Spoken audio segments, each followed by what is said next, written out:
নমস্কার বন্ধুরা, মনীষা রান্নাঘরে সবাইকে স্বাগত।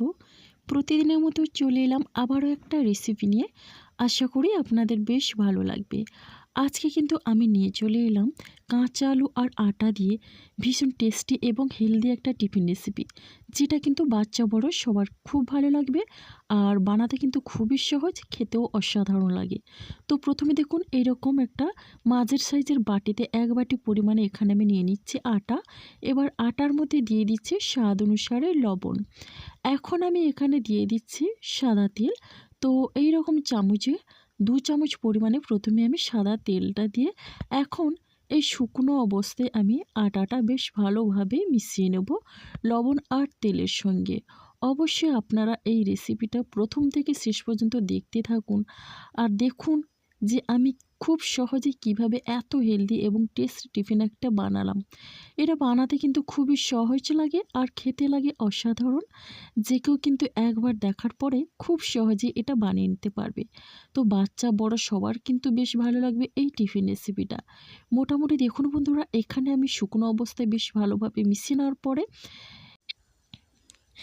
এবার আমি এখানে নর্মাল জল দিয়ে বেশ ভালোভাবে আটাটা মেখে নেব এবং একটা রুটি পরোটার ডো যেরকম নর্মাল ডো হয় ওই রকম একটা ডো তৈরি করে নেব।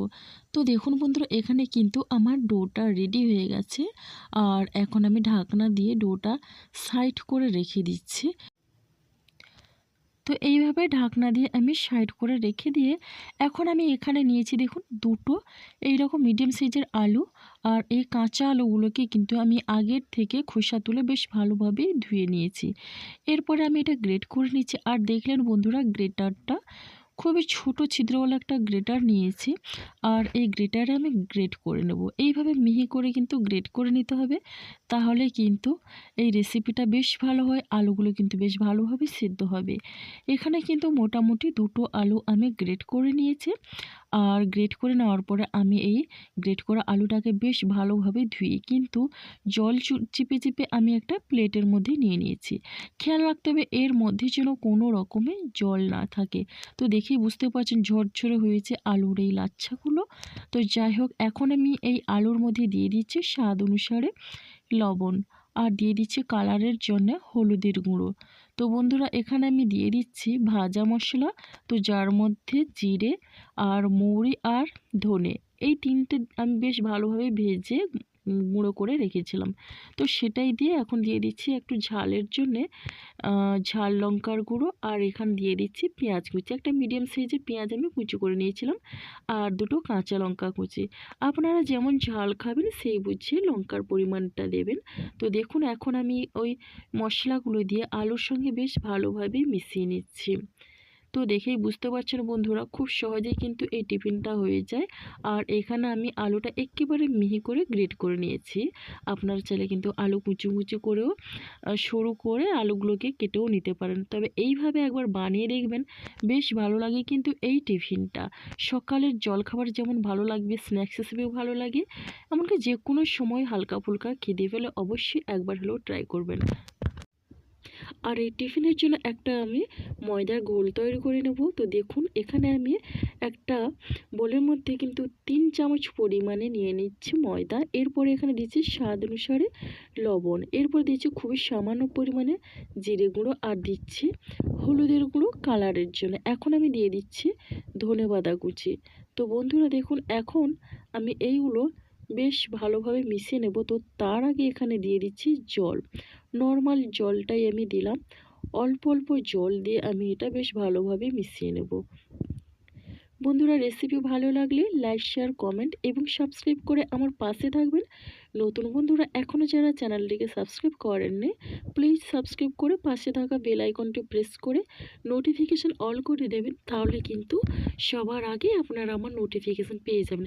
এখানে কিন্তু আমি একসঙ্গে বেশি জল না দিয়ে অল্প অল্প জল দিয়ে আমি কিন্তু গোলটা রেডি করে সাইড করে রেখে দিলাম। এদিকে দেখুন, আমি যে আটা ডোটা রেখেছিলাম সেই ডোটা আমি আবারও ঢাকনাটা খুলে একটু এইভাবে চেপে চেপে মেখে নিচ্ছি। তাহলে কিন্তু এই আটার ডোটা অনেকটা নরম হয় আর রুটিগুলো যখন বেলবো খুব সুন্দরভাবে বেলা যায়। তো দেখুন, এই রকম ডো থেকে কিন্তু আমি এখানে দুটো লিচি কেটে নেব।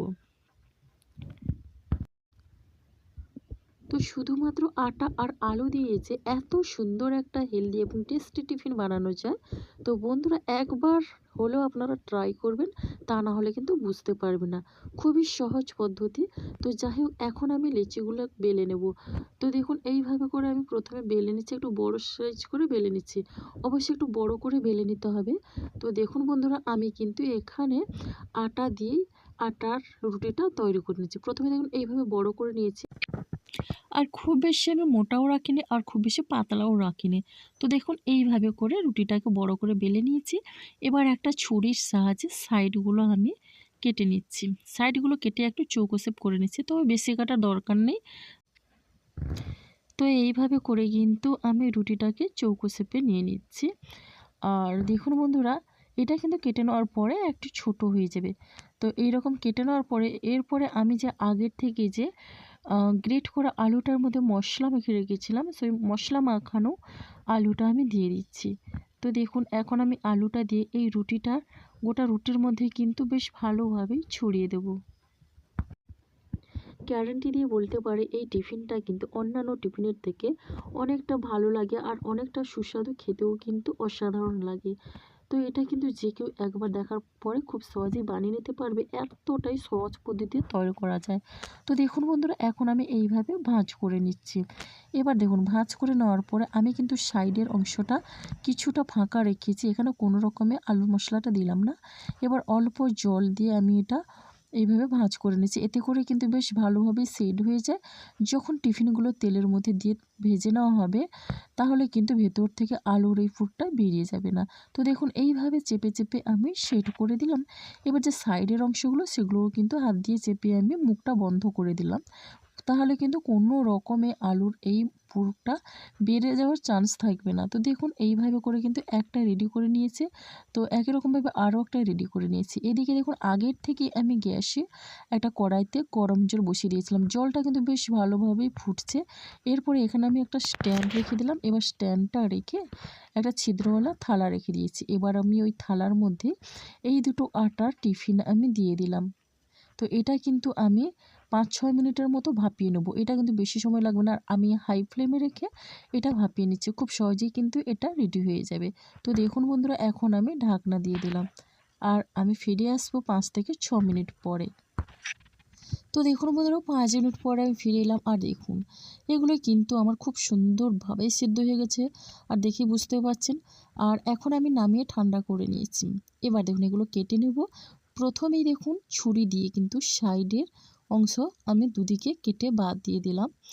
আর এবারে আমি এইরকম করে কেটে নিচ্ছি। পিসগুলো দেখছেন খুব একটা বেশি সরুও করিনি আর বেশি মোটাও করিনি। তো এইরকম করে কেটে নিচ্ছি, তাহলে কিন্তু এগুলো খুব সুন্দরভাবেই ভাজা হয়ে যাবে ভেতর থেকে। তো এই টিফিনটা কিন্তু সন্ধ্যের স্ন্যাক্স হিসেবেও চায়ের সঙ্গে বেশ ভালো লাগে। আর দেখুন এইরকম করে আমি কিন্তু দুটো রুটি কেটে নিয়েছি। আর এখন আমি একটা প্লেটের মধ্যেই নিয়ে নিচ্ছি। আপনারা চাইলে কিন্তু এইরকম অবস্থায় কিন্তু একটু সস দিয়েও খেতে পারেন। আর তবে একটু বেশি মুখরোচক করার জন্যে আমি এটা ভেজে নেব তেল দিয়ে। তো দেখুন বন্ধুরা, কতটা লোভনীয় হয়েছে দেখতে। আর এইগুলো কিন্তু ভেজে নিলে আরও খেতে বেশ ভালো লাগবে। এবার দেখুন আমি সামান্য পরিমাণে চিলি ফ্লেক্স দিচ্ছি ওই ঘোলের মধ্যে। আর চিলি ফ্লেক্সটা দিয়ে বেশ ভালোভাবে মিশিয়ে নিচ্ছি। আর দেখুন বন্ধুরা, এখানে কিন্তু চিলি ফ্লেক্সটা দিয়ে ঘোলটা আমি রেডি করে নিয়েছি। একটু ঝাল ঝাল হলে বেশ ভালো লাগে। তো এখন আমি ভেজে নেব। আগের থেকে একটা ফ্রাইং প্যানের মধ্যে তেল গরম করতে দিয়েছি। এবার দেখুন তেলটা ভালোভাবে গরম করে নেওয়ার পরে আমি ওই ঘোলের মধ্যে প্রথমে একটা করে টিফিন দিয়ে এইভাবে কাঁটা চামচের সাহায্যে আমি তুলে নিচ্ছি। আর এরপরে আমি দিয়ে দিচ্ছি একটা করে। তো দেখুন বন্ধুরা, খুব সহজেই কিন্তু এটা বানানো যাবে। আর গ্যাসের ফ্লেমটা কিন্তু এই সময় কিন্তু মিডিয়ামে রাখতে হবে। প্রথম কিন্তু তেলটা বেশ ভালোভাবে গরম করে নিয়ে আমি গ্যাসের ফ্লেমটা মিডিয়ামে রেখেছি। তা না হলে কিন্তু টিফিনগুলো উপর থেকে লাল হয়ে পুড়ে যাবে আর ভেতরে কিন্তু কাঁচা থেকে যাবে। তাহলে কিন্তু খেতে ভালো লাগবে না। তো দেখুন বন্ধুরা, এইভাবে করে কিন্তু আমি এখানে কিছুটা দিয়ে দিলাম। তো বাকিগুলো কিন্তু আমি পরে ভেজে নেব। তো দেখুন এইভাবে করে কিন্তু আমি এখন উল্টে নিচ্ছি। আর উল্টে পাল্টে আমি 2 সাইড লাল করে ভেজে নেব, তাহলে কিন্তু অনেকটা মুচমুচে হয় আর কুড়কুড়ে হয়। এটা কিন্তু একবার খাওয়ার পরে সিঙ্গাড়া আর পকোড়া, চপ এগুলো খাওয়ার কথা ভুলে যাবেন। এটা এতটাই টেস্টি আর মুখরোচক হয় বন্ধুরা। তো দেখুন এইরকম করে আমি উল্টে নিচ্ছি, আর এক সাইড দেখে বুঝতে পারছেন খুব সুন্দর একটা কালার এসছে। তো অপর সাইডটাও একই রকমভাবে আমি লাল করে ভেজে নেব। তো মোটামুটি আমার প্রথম ব্যাচেই এগুলো ভাজা হয়ে গেল, আর কালারটা দেখছেন বন্ধুরা খুবই সুন্দর কালার এসছে। একই রকমভাবে আমি বাকিগুলো ভেজে ফিরে আসছি।